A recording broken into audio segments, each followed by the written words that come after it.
Okay, in this video we're looking at section 5.2. We're still looking at systems of equations, but we're going to solve them this time using a process called substitution. So let's take a look at what that is.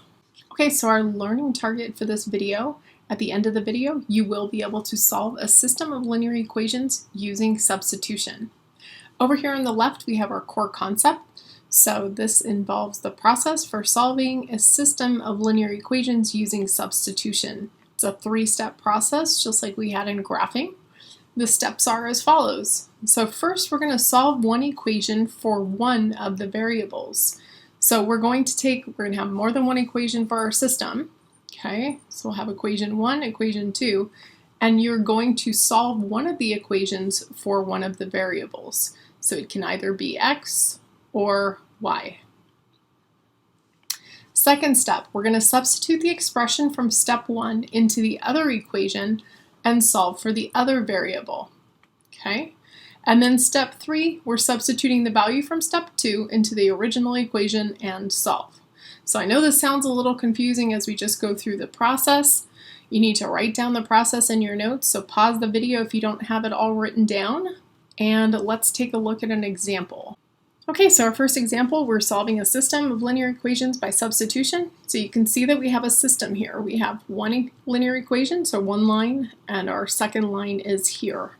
Okay, so if we look back in your notes, identifying step 1 says to take one of the equations and solve it for one of the variables. So if you can see, this first equation is already solved for in terms of y. We've gotten y by itself on one side of the equation. So y is equivalent to this entire expression. So when we're solving this system, we're trying to identify what's the point that this line touches this line. Okay, and so the x value and y value will make both of these equations true. So our step 2 then is once we've identified or solved one of the equations for a variable, in this case we're solved for y, we're going to substitute the expression into the second equation. So instead of using y in the second equation, we're going to substitute in this expression that we know is equivalent to y. Okay, so this whole piece is going to be substituted in for y. So let's do that. So we have 3y, or 3 times this quantity, negative x plus 3. Make sure you're substituting in with parentheses. And then we're adding 5x, and this is equal to negative 1. Okay, let's continue. We're solving this equation for x. So when we do this, we use negative 3x. When we do this, we have negative 3x plus 9 plus 5x is equal to negative 1. We're going to continue to solve. So we have 2x plus 9 equals negative 1. Subtract 9 on both sides. We have 2x is equal to negative 10. Divide both sides by 2. Make sure you're showing every step. And we have x equals negative 5. Okay? So that's what we've identified as our x-coordinate for the ordered pair where the two lines touch.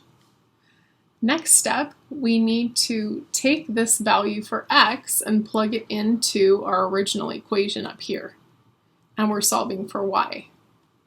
So we know that y is equal to negative x plus 3. We also know that x is equivalent to negative 5. So we're going to substitute that back in here. So we have a negative, that's this negative, and then x is a negative 5, and we're adding 3. So we continue to simplify, and we get y is equal to 5 plus 3, so we know y is equal to 8. So the ordered pair where these two lines cross is negative 5, 8. That's the solution to our system. All right, let's take a look at another example. We're solving this system of linear equations using substitution also. So here's our first equation, here's our second equation, and so we can see that none of the equations are solved for a variable. So that's our first step. You need to identify which variable would you like to solve for. Now there's more than one correct way to approach this problem.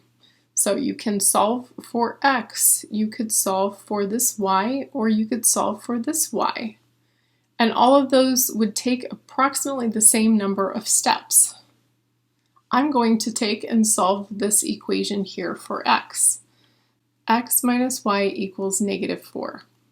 Okay, solving for x, I add y on both sides. X is equal to y minus 4. So I've solved this first equation through for one of the variables. Next, I'm going to take and substitute the expression. So this expression for x is going to be substituted into the second equation here for x. So this is going to be 2. Now make sure you're using parentheses for this expression. So instead of using x, I'm using y minus 4. And then I'm adding y, and this is equal to 4. So add y, and then set this equal to 4. Using the distributive property to solve for y, 2y minus 8 plus y equals 4.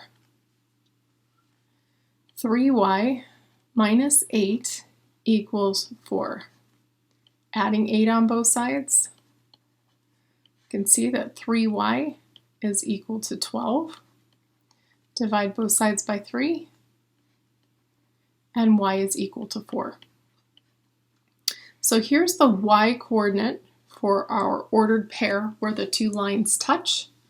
Now we need to go back and find the x. So we're going to take this and substitute back into this first equation that we've solved for x.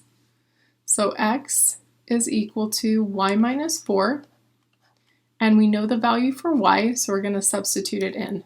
So we have x equals 4 minus 4, x equals 0. So the ordered pair where the two lines intersect is 0, 4.